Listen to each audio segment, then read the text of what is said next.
Did you actually hit your potential in 2025? Or did you spend the last 12 months just cruising by? We are not dragging excuses, procrastination, or I'll start Monday energy into 2026. 2026 is the year that we become unrecognizable.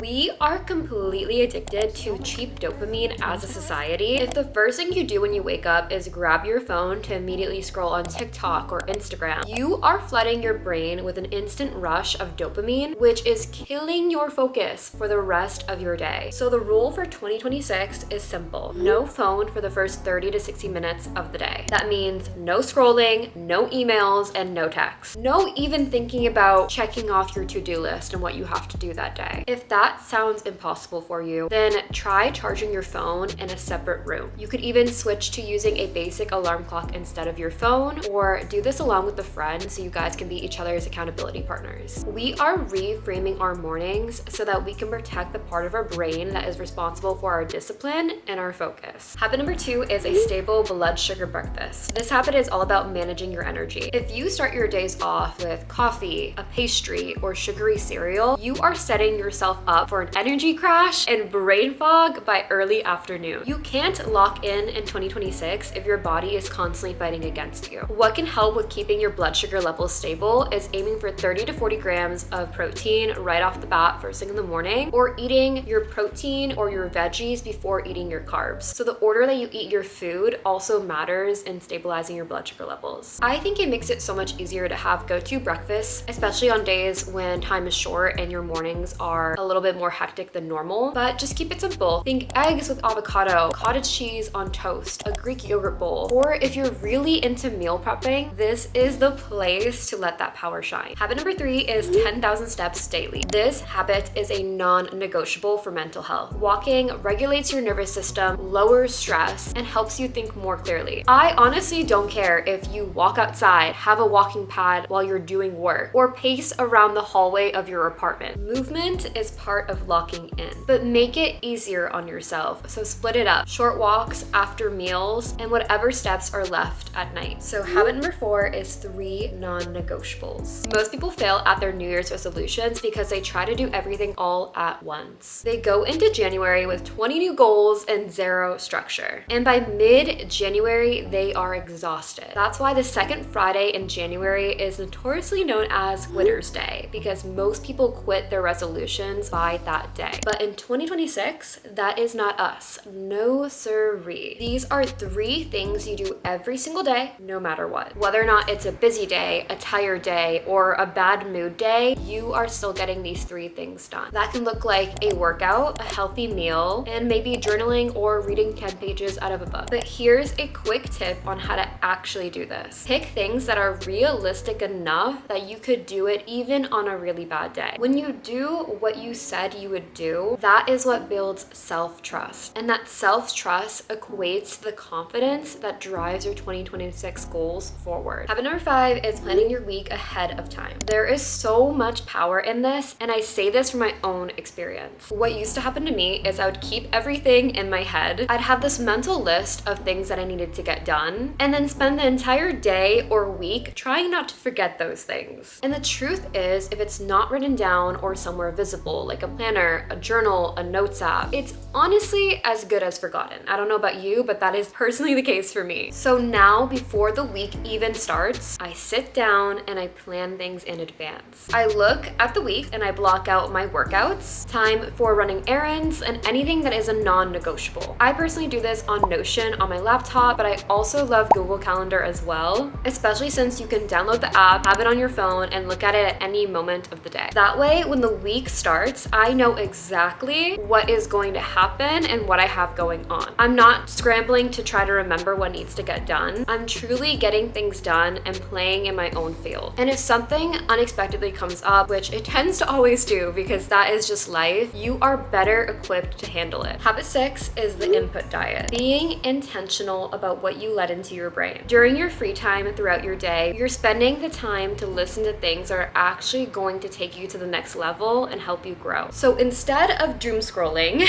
you're listening to things that actually move you forward. So how are we actually going to do this? If there is a piece of content or account you follow that is constantly making you feel insecure, like you're falling behind or just not good about yourself, unfollow it. No explanation needed. Protect your peace at all costs. Then replace it with one solid podcast or audiobook and make that your default, your go-to during your free time. What you consume every single day becomes your mindset, so choose it wisely. Habit number 7 is catching your own excuses. Most people don't fail because they're incapable of reaching a goal. They fail because they believe the first excuse that their brain gives them. Some common ones include, but are not exclusive to, I'll do it later, I don't have time today, I'm too tired. On their own, these thoughts seem harmless, but repeated over time, they completely shape how you show up for your day. You're never going to completely eliminate excuses entirely. That is just unrealistic. The goal is noticing them before they start controlling your day and making every single last decision for you. So when you catch yourself backing down from something, take a second to pause and ask yourself, wait, is this actually impossible, or am I just uncomfortable or scared? And once you name how you're actually feeling, it becomes so much easier to adjust, to break the task down, to make it feel more realistic, and keep moving forward instead of just shutting down. That pause alone is enough to interrupt the pattern of making excuse after excuse. Habit number 8, the environment audit.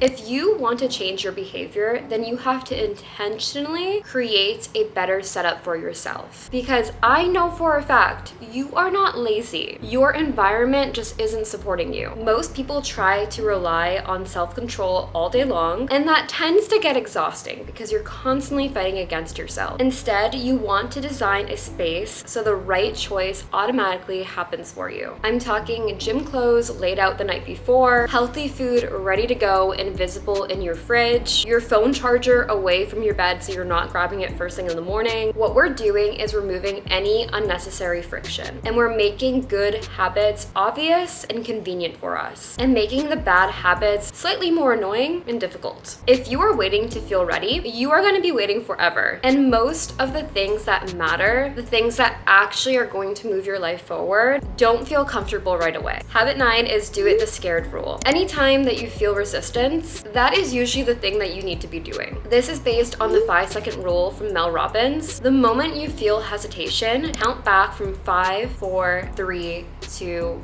1, and act. Send the email, hit record, start the task. Every single time you move past that resistance, you build momentum for yourself. And that momentum is what turns goals into tangible results. That then turns that into your daily reality. The last habit in today's video is journaling. This is what's going to keep you aligned. When you don't take the time to check in with yourself, days blur together, and suddenly weeks go by and you're not really sure what you've been doing or why you've been doing it. Journaling gives you a place to put everything down. What's actually happening in your life right now, what you've currently been learning, and where you need to put your focus next. It keeps you aligned with your goals because you can actually take the time to break down how exactly you're executing them and whether or not that's working. So you can think of this as a daily, weekly, quarterly, monthly check-in with yourself and your goals. I love the 5-minute journal like no other, but for this particular type of check-in, I truly think that a blank journal works better. It gives you more space to be honest and reflective with yourself. I truly believe that every single last one of us has the potential to create our dream life in 2026. But here is the honest truth. You can watch videos like this all day long, but none of that matters if you truly don't execute. 2026 is coming whether you like it or not. So you can end the year in the same exact place, or you can be the person who actually followed through on their goals. The systems are here, the habits are simple. Now it is on you to lock in. If this video helped you, be sure to give it a like as it helps other people find it, and subscribe to my channel for weekly content. There is a lot of good content coming in 2026 and I don't want you to miss it. I love you guys so much. I believe in you. You have got this, and I will catch you in my next video. Bye.